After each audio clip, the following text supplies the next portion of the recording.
لوگ محبت کے بھوکے ہیں، تم فتوے دینا شروع کر دیتے.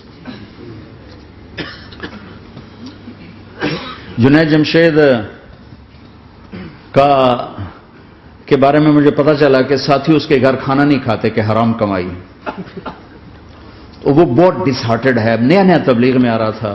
میرا آگے کہیں سفر تھا، جماعت میں جا رہے تھے، کراچی سے آگے جانا تھا. تو میں نے اسے فون کیا کہ میں آ رہا ہوں، میں کھانا تیرے گھر کھاؤں گا. تو وہ کہنے لگا میرے گھر؟ میں نے کہا ہاں تمہارے گھر. پھر کہنے لگا میرے گھر؟ میں نے کہا ہاں تمہارے گھر. کہا واقعی میرے گھر؟ میں نے کہا ہاں واقعی تمہارے گھر. کہا یہ تو میرا تو گھر تھا، کوئی نہیں کھانا کھاتا، کہتے حرام ہے. میں نے کہا میں اتنا بڑا مولوی نہیں ہوں، میرا گزارا ہو جائے گا.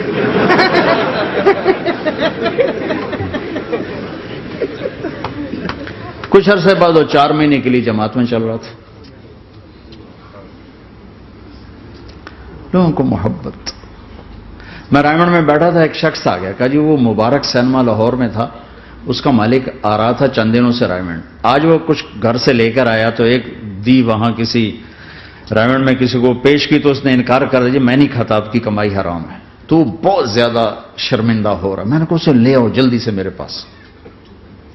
وہ اس کو لے کر آئے تو میں نے کہا جی کیا نام ہے؟ کہا جی ہارون. کیا کرتے ہو؟ تو اس نے سر یوں کر رہا، وہ چھوٹا سا بزنس ہے. میں نے کہا کیا بزنس ہے؟ بہت چھوٹا موٹا بزنس ہے.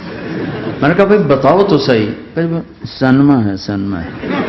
میں نے کہا کون سا سینما؟ مبارک سینما. مبارک. میں نے کہا مبارک؟ ہاں وہ جس میں شمع پروانہ میں نے دیکھی تھی وہ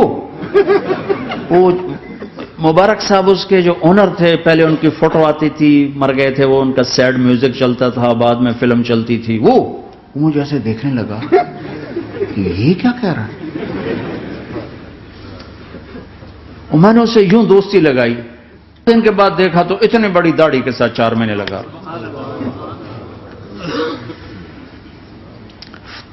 لوگ فتوے دینے میں بڑی جلدی کرتے، بدگمان بڑی جلدی ہوتی. کسی میں 100 خوبیاں ہوں، ایک کمی ہو، ساری پہ کانٹا پھیر دیتے. میں اپنے ڈیرے میں تھا، ایک انجینئر پڑھا لکھا بڑا آ گیا، تم تبلیغ والے منافق ہو، تم تبلیغ والے جو ہے اوپر سے کچھ ہو اندر سے کچھ ہو، یہ کرتے یہ کرتے یہ کرتے. شروع میرے ڈیرے میں تھا، مجھے بولنا نہیں تھا، میرا مہمان تھا. مہمان تو جوتا بھی مارے تو ہمیں سہنے کا حکم ہے. میں چپ کر کے سنتا رہا. جب وہ سارا کچھ بول بیٹھا تو میں نے کہا بھائی صاحب اللہ تعالیٰ نے پرفیکشن نہیں مانگی، کاؤنٹنگ کہا ہے، کاؤنٹنگ کروں گا. 100 نمبر نہیں مانگے، کہا ہے میں کاؤنٹنگ کروں گا، اگر تمہارے 51 ہوئے تو باقی معاف کر دوں گا. تو جو گناہ عیب ثواب آپ بتا رہے ہیں، ممکن ہے اللہ معاف کر دے ان نیکیوں کی وجہ سے جو تبلیغ والے کر رہے ہیں. اور کسی کو برا کہنا یہ اپنے برا ہونے کی پہلی نشانی ہے. میرے نبی نے فرمایا کسی کے برا ہونے کے لیے یہی کافی ہے کہ دوسرے کو برا کہے. یہ میں اسے نہیں کہا، یہ ویسے آپ کو بتا رہا ہوں، اس کو یہ میں نے نہیں کہا، آپ سے عرض کر رہا ہوں کہ میرے نبی نے فرمایا کہ کسی کے برا ہونے کے لیے اتنا ہی کافی ہے کہ دوسروں کو برا سمجھو. میں نے کہا اللہ نے کاؤنٹنگ رکھی ہے، کاؤنٹنگ.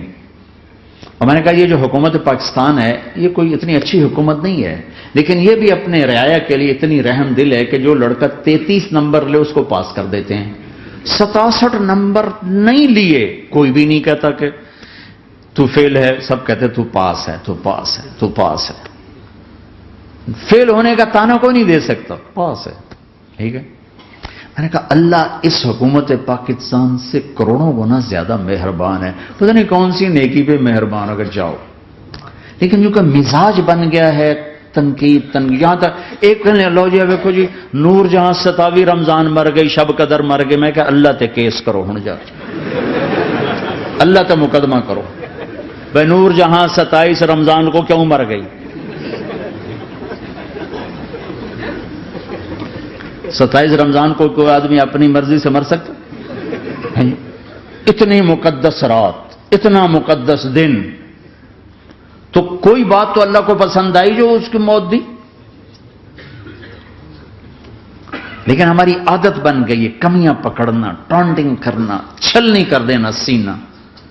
اپنے اب دھنی اپنی دھن، تجھے کیوں فکر ہے اے گل دلے صد چاک بلبل کی، تو اپنے پیرہن کے چاک تو پہلے رفو کر لے۔